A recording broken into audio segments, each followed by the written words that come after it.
जब कल हमें लद्दाख के एलजी वीके सक्सेना जी ने अपने घर बुलाया, चाय पिलाया, मीठी मीठी बातें की, अपने बहुत ही अच्छे कामों के बारे में बताया, जिसमें कि पौधे उगाना, पेड़ लगाना, सरोवर बनाना, पानी का इंतजाम करना, इन सब के बारे में बताया और कोलैबोरेट करने की पेशकश की। और फिर बातों बातों में उन्होंने ये जिक्र भी किया कि आपने जो कॉकरोच जनता पार्टी के बारे में बयान दिया था, उससे हमें चिंता होती है, क्योंकि आप ऐसे शख्सियत बन गए हैं कि आपके हर बात अगले दिन अखबारों की सुर्खियां यानी कि हेडलाइंस बन जाती हैं। तो आप कृपया ऐसा न कहें तो बहुत अच्छी होगी, हमारे वातावरण अच्छा बनेगा।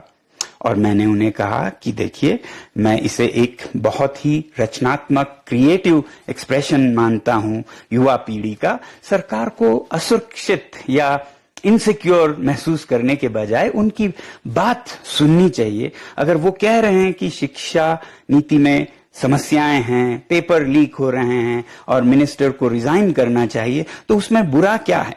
बल्कि उस बात पर उन्होंने रजामंदी की और कहा कि हाँ, ऐसा तो करना चाहिए, मगर जो बात है वो आपको नहीं मालूम है शायद कि ये जो कॉकरोच जनता पार्टी है, ये विदेशी ताकतों का साजिश है। इसके मेंबर्स भारत में कम और विदेशों में ज्यादा हैं। ये पाकिस्तान, बांग्लादेश और अमेरिका से चलाए जाते हैं भारत के खिलाफ।